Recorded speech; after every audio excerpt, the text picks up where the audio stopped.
Hi everyone, welcome to our YouTube channel general studies for government jobs. তোমাদের NTPC previous ইয়ারে যে গত ক্লাসগুলো নেওয়া হচ্ছিল ওটা 3টে মতো নেওয়া হয়েছে এবং আজকে তার পরবর্তী ক্লাস যেখানে আমরা আরও কিছু অঙ্ক আমরা দেখে নেবো যে সেই সময় প্রিভিয়াস ইয়ারে আসা। তা আমাদের প্রথম অঙ্কটি দেখো কি রয়েছে, একটি টেবিল মানে কে এক ব্যক্তি একটি টেবিল 11,000 টাকায় ক্রয় করে কিনে তা বিক্রি করলো 13,500 টাকায়, তাহলে তার লভ্যাংশ কত? এখানে দেওয়া আছে দেখো শতকরা হারে, শুধু লভ্যাংশ বলেনি বা লাভের হার বার করতে বলেছে। তাহলে এখানে কি বলেছে, তিনি ক্রয় করেছিলেন কত টাকায়? 11,000 টাকায়। এখানে কথাতে দেওয়া আছে যেটাতে একটু ভুল হয়ে যেতে পারে, সাড়েটা লক্ষ্য করতে হবে, শুধু 13,000 টাকা হলে ভুল। আর তিনি বিক্রয় করেছেন 13,500 টাকায়, তাহলে তার লাভ কত হয়েছে?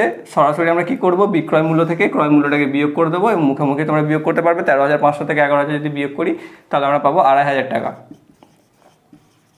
এটা হচ্ছে তার লাভ। এবার আমাকে বার করতে হবে লভ্যাংশ, অর্থাৎ 11,000 টাকায় কিনে তিনি লাভ করেছেন 2,500 টাকা, তাহলে তার লাভের হার কত? সেটা কি? লাভ বাই ক্রয় মূল্য ইন্টু 100। এটা হচ্ছে আমাদের লভ্যাংশের সূত্র। তাহলে কী হবে দেখো, কেটে দাও ফার্স্টেই, যদি কেটে দাও তাহলে 2,500কে 110 দিয়ে তোমাকে ভাগ করতে হবে এবং ভাগ করলে 22.727 এইভাবে তোমাদের কন্টিনিউয়াসলি চলে আসবে। তো তুমি প্রথমেই নিয়ে নেবে একটা, যেটা আমরা আসন্ন মান জানি যে পূর্ণ ধরে নিতে হয়, 22.7%। ঠিক আছে, অতএব অপশান সি হচ্ছে এটির সঠিক উত্তর, যে কে একটি টেবিল যদি 11,000 টাকায় ক্রয় করে এবং 13,500 টাকায় বিক্রয় করে বা 13,500 টাকায় বিক্রয় করে, তাহলে তার লভ্যাংশ হচ্ছে 22.7%। অপশান সি হচ্ছে এটির সঠিক উত্তর। পরবর্তী অঙ্ক দেখো কি রয়েছে, যদি একটি বৃত্তের আয়তন 9 পাই বর্গ সেন্টিমিটার হয় তাহলে ওই বৃত্তের সারকামফারেন্সের মান কত হবে? 9 সেন্টিমিটার, 6 পাই সেন্টিমিটার, 3 পাই সেন্টিমিটার না 6 সেন্টিমিটার। তো এখানে কি করতে হবে, দুটো তোমাকে সূত্র জানতে হবে এবং সূত্র জানার সাথে সাথে অর্থও জানতে হবে। যারা যারা বাংলা মিডিয়ামে পড়েছো তারা সারকামফারেন্স সম্বন্ধে প্রায় জানো, যারা পড়াশোনা করছে এখনও, কিন্তু অনেকেই থাকতে পারো যারা মানেটা বুঝতে পারো না। সারকামফারেন্স কথার অর্থ হচ্ছে বৃত্তের পরিধি। ঠিক আছে, এবার কি করতে বলেছে, এখানে বৃত্তের আয়তন দিয়েছে 9 পাই বর্গ সেন্টিমিটার। আমরা আয়তনের সূত্র কি জানি? বৃত্তের পাই আর স্কোয়ার। ঠিক আছে, আর আমাকে সারকামফারেন্স বার করতে হবে, যার সূত্র হচ্ছে বা পরিধি সূত্র হচ্ছে 2 পাই আর। এখানে এইটা দেওয়া আছে, যেটা সমান দেওয়া আছে 9 পাই। ঠিক আছে, তাহলে এইটা বার করতে গেলে কি করতে হবে, দেখো 2 আছে, পাই আছে, আমাকে আর জানতে হবে, এখান থেকে আমাকে আর এর ভ্যালুটা বার করতে হবে। তা আমি কি পাবো? পাই আর স্কোয়ার ইকুয়াল টু 9 পাই। এর যদি থাকে পাইটা উভয় পক্ষে কেটে দাও এবং কাটার পর আর স্কোয়ার ইকুয়াল টু 9, অর্থাৎ আর ইকুয়াল টু √9 বা 3। ঠিক আছে, আমি এখান থেকে আর এর ভ্যালুটা পেয়ে গেলাম। এবার সেটা তুমি এখানে পুট করে দাও জাস্ট। তাহলে এখানে আমার সারকামফারেন্স হবে 2 পাই ইন্টু আর, যার ভ্যালু বেরিয়েছে আমাদের 3, মানে হচ্ছে 3 2 6 পাই সেন্টিমিটার। এটা একক সেন্টিমিটার। ঠিক আছে, অতএব কি পাচ্ছি আমরা? সারকামফারেন্স হচ্ছে 6 পাই সেন্টিমিটার। অপশান বি হচ্ছে এটি সঠিক উত্তর, যে একটি বৃত্তের আয়তন যদি 9 পাই বর্গ সেন্টিমিটার হয় তাহলে তার সারকামফারেন্স হবে 6 পাই সেন্টিমিটার। পরবর্তী অঙ্ক দেখো কি রয়েছে, 7 5 5 এইভাবে একটা লম্বা পরিসংখ্যান দেওয়া আছে, তোমরা দেখতেই পাচ্ছ। নিয়ে এর মিন এবং মিডিয়ান তোমাদেরকে বার করতে বলেছে, যে তার অপশান দিয়ে দিয়েছে প্রথমে একটা মিন এবং পরেরটা মিডিয়ান হিসাবে। তো তার জন্য আমাকে কি করতে হবে, স্ট্যাটিস্টিক্সের মধ্যে পড়ে যায় অঙ্কগুলো। তোমাদের আজকের এখনকার যে এনটিপিসি ছাড়াও তোমাদের গ্রুপ ডিটি এগুলোতে কিন্তু স্ট্যাটিস্টিকেরও অঙ্ক মোটামুটি একটা করে থাকে। তো সেগুলো তোমরা এই ধারণাগুলো রাখবে, মিন, মিডিয়ান, মোড, স্ট্যান্ডার্ড ডেভিয়েশন। ঠিক আছে, এগুলো একটু ধারণা রাখবে, খুব একটা কঠিন নয়। তো এখানে মিন কথার অর্থ হচ্ছে যেটাকে আমরা বাংলা মানে জানি গড়, বা ইংরাজিতে যেটাকে আমরা বলি এভারেজ। ঠিক আছে, সেটাই হচ্ছে মিন। মিন করতে গেলে কি করতে হয়, আমাকে সবগুলোকে যোগ করতে হয়, যোগ করে যতগুলো সংখ্যা থাকে সেই অ্যামাউন্টকে বা নাম্বার অফ সংখ্যা দিয়ে ভাগ করতে হয়। অর্থাৎ আমাকে এখানে কি করতে হবে, 7 5 + 5 + 2 7 + 6 + 5 + 3 + 7 + 6 এর টোটালটাকে ভাগ করতে হবে এবং নাম্বার অফ যে ভ্যালু রয়েছে এখানে কতগুলো আছে দেখো, 10টা আছে। তো সেই 10 দিয়ে তোমাকে ডিভাইড করতে হবে, তাহলে যেটা পাবো সেটা হচ্ছে এর মিন। ঠিক আছে, তো এখানে যোগ করলে তো মুখে মুখে করতে করতে চলে যাবে। এগুলো এইভাবে লেখার তো কোনো প্রশ্নই ওঠে না পরীক্ষার সময়, আমি দেখাচ্ছি বলে করছি। যে 7 × 5 = 12, 12 × 5 = 17, 17 দিয়ে 19, সেভাবে যোগ করতে করতে যাবে এবং যোগফল তোমরা পাবে 53। 53/10 = হচ্ছে 5.3, যেটা আমি পেয়ে গেলাম এভারেজ বা মিন। অর্থাৎ এভারেজ বা মিন পেলাম কত? 5/3। অর্থাৎ এখানে দেখো এবার এই অপশান আর এই অপশান, এই দুটোর মধ্যে একটা ঠিক। ঠিক আছে, এবার কি হচ্ছে মিডিয়ান। মিডিয়ান কথার অর্থ হচ্ছে যে পরিসংখ্যাটি দিয়েছে তার মিডিল ভ্যালু। কিন্তু মিডিল ভ্যালুটা আমি পাবো কী করে? সেই জন্য তোমাকে সংখ্যাটাকে প্রথমে কী করতে হবে, ছোট থেকে বড় বা ঊর্ধ্বক্রমে সাজাতে হবে। সাজাতে যদি করি আমরা, সাজালে কীভাবে করবো দেখো, পরপর যদি আমরা লিখি এখানে 2 পর তার থেকে বড় আছে 3,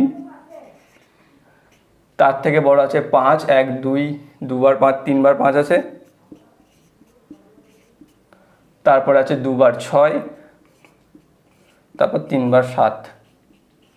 এইভাবে তোমাকে ঊর্ধ্বক্রমে যে ভ্যালুটা দেওয়া আছে বা পরিসংখ্যাটা দেওয়া আছে সেই পরিসংখ্যাটা টুকতে হবে। টোকার পরে মিডিল, অর্থাৎ আমরা যদি দেখো বিজোড় সংখ্যার মাঝখানের সংখ্যা আমরা পাই, কিন্তু জোড় সংখ্যার মাঝখানের সংখ্যা পাই না। এখানে লক্ষ্য করে দেখো এটা জোড় সংখ্যা আছে, অর্থাৎ টোটাল 10টা আছে, তার মানে এর মিডিল হচ্ছে দেখো এই দুটো, ঠিক আছে? এইদিকে 4টে, এইদিকে 4টে, তার এর একটা ভ্যালু তো আমি মিডিল করতে পারি না। যখন এরকম দুটো ভ্যালু পেয়ে যাবে তখন কি করতে হয়, এই দুটো সংখ্যাকে যোগ করতে হয়, 5 + 6 নিয়ে এর এভারেজ করতে হয়। তাহলে কত পাবো, 11/2 সমান হচ্ছে 5.5। তাহলে এর মিডিয়ান হচ্ছে 5.5। অতএব অপশন ডি হচ্ছে এটির সঠিক উত্তর, যে মিন হচ্ছে 5.3 এবং মিডিয়ান হচ্ছে 5.5। অপশন ডি হচ্ছে এটির সঠিক উত্তর। পরবর্তী অঙ্ক দেখো কি রয়েছে, এক ব্যক্তির কাছে 165 টাকা, 5 টাকা, 10 টাকা এবং 20 টাকার নোট রয়েছে। তার কাছে থাকা ওই নোটগুলির অনুপাত হচ্ছে 3:2:1। তাহলে 20 টাকার নোটের মূল্য কত সেটা আমাকে বার করতে হবে। তাহলে এখানে ব্যক্তির কাছে মোট টাকা কত রয়েছে, 165, ঠিক আছে? এবার 5 টাকার নোটের যে অনুপাত দিয়ে দিয়েছে, এখানে ধরে নাও যে 5 টাকার নোট আছে 3x, ঠিক আছে? 5 টাকার, 10 টাকার আছে 2x আর 20 টাকার আছে x, অনুপাত ওয়াইজ, ঠিক আছে? এবার হচ্ছে এর মোট অ্যামাউন্ট কত হবে, 5 টাকা। তাহলে 3x যদি থাকে সংখ্যা, তাহলে একে 5 দিয়ে গুণ করতে হবে, তাহলে আমি মোট মূল্য পাবো। একে 10 দিয়ে গুণ আর একে 20 দিয়ে গুণ, ঠিক আছে? তাহলে আমি মোট মূল্যগুলো পেয়ে যাবো। এবং এদের তিনটের যোগফল হচ্ছে 165, যেটা হচ্ছে আমাদের শর্ত বা শর্তানুসারে যেটা লিখবো বা সমস্যা। তাহলে আমাকে কী লিখতে হবে, 3x × 5 + 2x × 10 + x × 20 = 165। বা এখান থেকে পেয়ে যাবো 15x, 20x, 20x, মানে 20x 20 40, 40 আর 15 55x, 55x = 165 বা x = 165/55 = 3, ঠিক আছে? তাহলে x = আমরা 3 পেয়ে গেছি। এবার তাহলে 20 টাকার মূল্য কত বার করেছিলাম, x × 20 টাকা। তাহলে এর সাথে আমরা যদি 20 গুণ করে দিই তাহলে পেয়ে যাব 20 টাকার মূল্য, যেটা হচ্ছে 60 টাকা। অপশন এ হচ্ছে এটির সঠিক উত্তর, যে এক ব্যক্তির কাছে যদি 165 টাকা, 5 টাকা, 10 টাকা, 20 টাকার নোট থাকে এবং তার অনুপাত যদি 3:2:1 হয়, তাহলে সেখানে 20 টাকার মোট মূল্য হচ্ছে 60 টাকা। অপশন এ হচ্ছে এটির সঠিক। পরবর্তী অঙ্ক দেখো কি রয়েছে, মান নির্ণয় দিয়েছে একটা, যে sin θ + cos θ হোল স্কোয়ার এর মান কত। এখানে অপশন দিয়ে দিচ্ছি 1 + sin² θ, sin² θ + cos² θ, 1 + 2 sin θ cos θ আর cos² θ + 1। তো এক্ষেত্রে তোমাকে দুটো জিনিস জানা প্রয়োজন। একটা হচ্ছে সেই প্রথমকার যে সূত্র আমি গত ভিডিওতে বলেছিলাম, সেখানে একটু সাউন্ড প্রবলেম হয়েছিল তোমাদের, তোমরা কমেন্টেও জানিয়েছিলে, সেই জন্য দুঃখিত। আশা করছি এটাতে বুঝতে অসুবিধা হচ্ছে না তোমাদের। তাহলে কি হচ্ছে দেখো, এখানে তোমাদের দুটো জানতে হবে। এক হচ্ছে a + b হোল স্কোয়ার, সেই প্রথম শেখার সূত্র, আর 2 নম্বর হচ্ছে সাইন কস এগুলোর যে মানগুলো, ঠিক আছে? অর্থাৎ sin θ + cos θ = কী হয়, বা sin θ × cos θ এর ভ্যালুগুলো কী হয়, এগুলো তোমাকে জানতে হবে, তবে এগুলো কিন্তু করতে পারবে। এখানে কি দেওয়া রয়েছে দেখো, sin θ + cos θ এর হোল স্কোয়ার, ঠিক আছে? তো sin θ কে তুমি a R cos θ K b ধরে সূত্র তৈরি করো, তাহলে হচ্ছে a² + b² + 2ab, এটা হচ্ছে এর ফর্মুলা। তাহলে লিখতে পারি a sin² θ + cos² θ + 2 × sin θ × cos θ, এটা হচ্ছে আমাদের ফর্মুলা, ঠিক আছে? এবার এই যে মান sin² θ + cos² θ, এই মান হচ্ছে 1। এটা কোথা থেকে পেলাম সেটা তোমাকে জানতে হবে, ঠিক আছে? সেটা হচ্ছে কি সূত্র, তোমরা যদি দেখো এই মানগুলো ত্রিকোণমিতির ওখানে, তা দেখবে প্রত্যেকগুলো মান কিন্তু ওখানে দেওয়া আছে যে সিদ্ধ করে। তো sin² θ এবং cos² θ = হচ্ছে 1। তাহলে 1 প্লাস এখানে 2 sin θ cos θ, ঠিক আছে? এইটা হচ্ছে এর মান। অতএব অপশন BC হচ্ছে এটির সঠিক উত্তর, যে sin θ + cos θ whole square = 1 + 2 sin θ cos θ।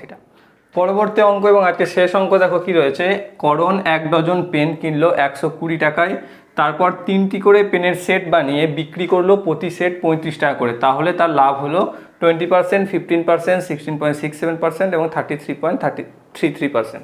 ঠিক আছে, তো এইগুলো অপশান। তো কী কী করতে হবে অঙ্কটা, এখানে আমি পেন কিনেছি 12টি পেন কিনেছিলাম, বা 1 ডজন মানে হচ্ছে 12টি পেন আমি কিনেছি 120 টাকায়। আর তারপর কি করেছি, সেই 12টি পেনকে তিনটি করে 4টি সেটে ভাগ করেছি, অর্থাৎ 3টি করে যদি আমি করি একটা সেটে, তাহলে অবভিয়াসলি আমার 4টে সেট হবে, তাহলে বিক্রি করেছি 35 টাকা করে। ঠিক আছে, 3টি সেটে 35 টাকা, অর্থাৎ সেই বিক্রয় কত করছি আমি মোট, বা বিক্রয় মূল্য আমি কত পেলাম, তাহলে 35 টাকায় 3টে করে বেচেছি, মানে আর সেট হয়েছে আমার টোটাল 4টে, তাহলে 35 × 4 মানে গুণ করলে আমরা পেয়ে যাবো 140 টাকা। তাহলে এটা ছিল আমার ক্রয় মূল্য, এটা হলো আমার বিক্রয় মূল্য। ঠিক আছে, তাহলে আমার লাভ কত হচ্ছে, 140 থেকে 120 মুখে মুখে করে যাবে, তাহলে আমার লাভ হলো 20 টাকা। এবার আমাকে এখানে কিসে মান আছে, এটা আমাদের শতকরার মান দেওয়া আছে, তাহলে আমার 120 টাকায় লাভ হয়েছে 20 টাকা। তাহলে ওপরে লাভ, নিচেতে ক্রয় মূল্য ইন্টু 100। ঠিক আছে, তাহলে এটা হচ্ছে আমার লাভের হার বা লাভ। এখানে কি করব আমরা, এটা কেটে দেবো, তারপর এটা তুমি কাটতে পারো, 2 দিয়ে 10, 6, এখানে 2 দিয়ে 3, এখানে 5, তাহলে 50/3। এটাকে যদি আমরা ভাঙি তাহলে পাবো 16.6666 এইভাবে চলে যাবে। তো সেটা আমরা না করে 16.67% করে দিই। ঠিক আছে, তাহলে অপশান সি হচ্ছে এটির সঠিক উত্তর, যে কারণ 1 ডজন পেন যদি সে 120 টাকায় কেনে এবং পরবর্তীতে সে 3টি করে সেট তৈরি করে 35 টাকায় বিক্রয় করে, তাহলে তার লাভের হার হচ্ছে 16.67%। তো আজকে এই 6টি অঙ্কই করলাম, এখন ভিডিওগুলো একটু ছোটো ছোটোই করা হচ্ছে, তোমরা সাথে থেকো, এবং কোনো সমস্যা হলে সেটা অবশ্যই কমেন্ট বক্সে জানাবে। গত ভিডিওতে তোমাদের সাউন্ড প্রবলেম হয়েছিল, সেটা আমরা দেখিনি, বা মাইকের প্রবলেমের জন্য হয়েছিল, সেই জন্য ক্ষমা চাইছি তোমাদের কাছে। এবং যদি কোনো অসুবিধা থাকে কমেন্ট বক্সে অবশ্যই জানিও, এবং চ্যানেল যদি তোমরা নতুন হয়ে থাকো সাবস্ক্রাইব করে বেল আইকনটি প্রেস করে দিও, এবং ভবিষ্যৎ ভিডিও নোটিফিকেশন তোমরা সকলের আগে পেয়ে যাও। ধন্যবাদ।